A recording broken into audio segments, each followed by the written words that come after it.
तो कल एक दोस्त आया और मुझसे कहता कि यार जब सारी सोशल मीडिया साइट्स फ्री है तो फिर ट्विटर पे क्यों पैसे लग रहे हैं। मैंने कहा देख, ट्विटर पे भी जो पैसे लग रहे हैं वो मैसेजिंग के या इंस्टेंट पोस्ट करने के पैसे नहीं ले रहे, बल्कि अगर तुम्हें ब्लू टिक लेना है तो उसके ब्लू टिक के लिए आपको 1500 या 1600 रुपये के आसपास कुछ पैसा मंथली पे करना पड़ेगा, वो उसके लिए पैसा लग रहा है। लेकिन वो ये बात बोलकर चले गया, तो मुझे लगा कि क्या सच में सारी सोशल मीडिया साइट्स या जहाँ पर आप मैसेजिंग करते हैं, अपनी पोस्ट करते हैं, अपने वीडियोज़ डालते हैं, क्या सच में ये सब फ्री है। जब मैंने काफ़ी सारा सोचा तो मुझे लगा कि नहीं भाई, आज के ज़माने में तो घर वाले भी ज़्यादा दिन तक फ्री में रोटी नहीं खिलाते, कैसे कोई चीज़ फ्री में हो सकती है। जब काफ़ी सोचने के बाद मुझे लगा कि नहीं भाई, फ्री तो कुछ भी नहीं है।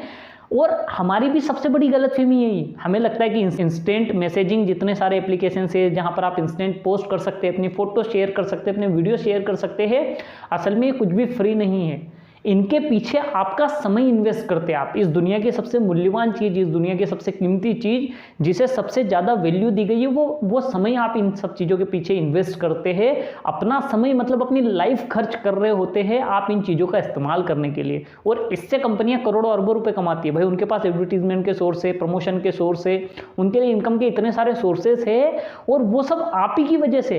क्योंकि जहाँ पर ट्रैफिक ज़्यादा होता है, जिस साइट पर ज़्यादा लोग होते हैं, वहाँ पर अपने आप एडवर्टीजमेंट आना शुरू हो जाएंगे, वहाँ पर अपने आप चीज़ें आना शुरू होगी। ट्रैफिक ज़्यादा होगा तो कई सारे रेवेन्यू ऑप्शंस उन लोगों को मिल जाते हैं, कई सारे अर्निंग ऑप्शंस उनको मिल जाते हैं, तो वो लोग तो पैसे कमा रहे हैं।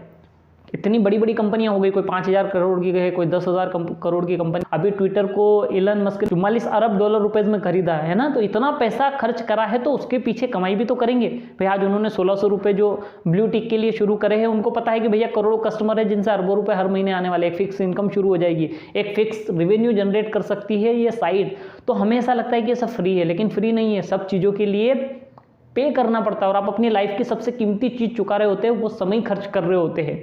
और अधिकांश लोग इस कारण परेशान होते हैं, अपनी लाइफ में मेंटली डिस्टर्ब होते हैं, क्योंकि वो इतना सारा समय उन सब चीज़ों पे लगा चुके होते हैं कि मेंटली उन लोगों को कई सारी चीज़ें समझ में नहीं आती। कई सारे लोग हैं जिनको बहुत सारा कन्फ्यूजन होता है इन सारी चीज़ों की वजह से। और सोचिए कितना डिस्टर्बेंस है।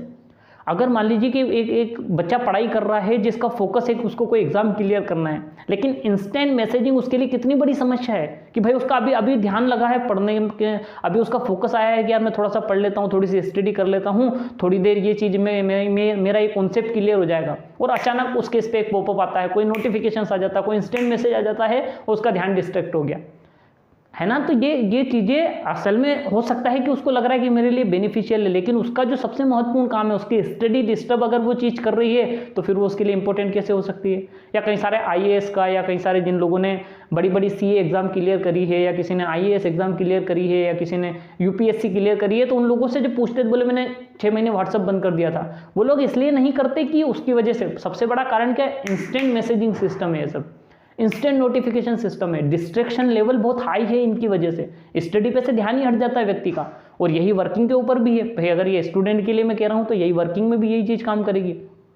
तो हमें लगता है कि ये सब फ्री है और इनका उपयोग हम कर सकते हैं, लेकिन इन सब के पीछे हम बहुत बड़ी कीमत चुका रहे होते हैं। हमारा बहुत सारा समय इन सब चीज़ों के पीछे खर्च हो जाता है, जो हमारा इंपॉर्टेंट काम है। कई बार हमारी स्टडी डिस्ट्रैक्ट हो जाती है, कई बार हम कुछ महत्वपूर्ण काम करने के बारे में सोच रहे हैं, उधर से हमारा ध्यान हट जाता है, अचानक किसी का मैसेज, किसी की पोस्ट या किसी का कुछ हो जाता है, और हम मेंटली डिस्टर्ब हो जाते हैं उन चीज़ों की वजह से। तो हमेशा लगता है कि हमारा कुछ भी नहीं लग रहा है, लेकिन इतनी बड़ी कीमत हम उसके पीछे चुका रहे होते हैं जो हमें भी पता नहीं होती है ना। कई बार आप अब ऐसा मत करना कि ये छोड़ के चले जाओ आपके, नहीं भाई पहले तो तेरे को ही बंद करते है ना, ये नहीं है।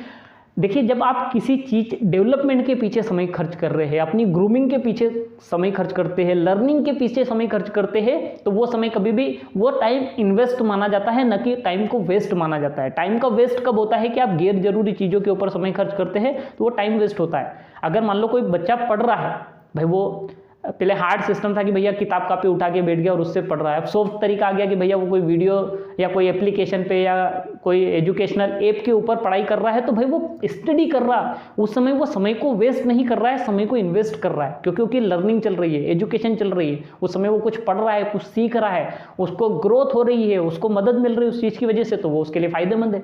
लेकिन आपके फ़ोन में कई सारे एप्लीकेशंस ऐसे होंगे जो सिर्फ इंटरटेनमेंट पर्पज से होंगे, कि आप आए और आप 5 मिनट के लिए आए थे और कब 2 घंटे निकल गए आपको भी पता नहीं चला। आपकी ज़िंदगी के तो 2 घंटे कम हो गए ना। उस 2 घंटे में आपने क्या ग्रोथ करी, उस 2 घंटे में आपने क्या तरक्की करी, उस 2 घंटे में आपने क्या कमाया, उस 2 घंटे में आपका क्या, आपने क्या नया सीखा, कुछ भी नहीं, टाइम वेस्ट हुआ लेकिन अगर आप वही खर्च ग्रोथ के ऊपर कर रहे हैं, एजुकेशन के ऊपर कर रहे हैं, लर्निंग के ऊपर कर रहे हैं, तो वो आपको बेनिफिशियल दे देगी। तो बात ये नहीं होता कि चीज़ों का इस्तेमाल महत्वपूर्ण होता है। जैसे कुछ दिन पहले मुझे किसी ने कहा कि भाई सर पैसे वाले लोग बुरे होते हैं, पैसा बहुत बुरा होता है। मैंने कहा भाई पैसा बुरा कैसे हो सकता है? उनका देखिए आप इतनी सारी चीज़ें हो रही, मैं कहा इतनी सारी चीज़ें मैं मानता हूँ कि हो रही है, लेकिन पैसा बुरा कैसे हो सकता है? पैसा तो न्यूट्रल है, एक कागज़ का टुकड़ा है, वो अच्छा है बुरा नहीं हो सकता, उसका इस्तेमाल अच्छा है बुरा हो सकता है। भाई आप पैसे से मिठाई भी खरीद सकते हो, दारू भी खरीद सकते हो, डिपेंड तो आपके ऊपर करेगा ना कि आप क्या खरीदोगे। वैसे ही एप्लीकेशन है, वैसे ही वेबसाइट से। और हम ये समझते रहते कि ये सारी चीज़ें तो फ्री है, हम जब चाहे इनका इस्तेमाल कर सकते हैं। और यही तो इसका सबसे बड़ा डिसएडवांटेज है कि ये सारी चीज़ें इतनी फ्री है जिनका कोई चार्जेस नहीं है, और हम इतना ज़्यादा वक्त इनका इस्तेमाल करते रहते हैं, इतना ज़्यादा ये टाइम हमारा कंज्यूम कर लेती है कि हम कहीं ना कहीं इसकी वजह से कई सारी चीज़ें मिस कर रहे हैं।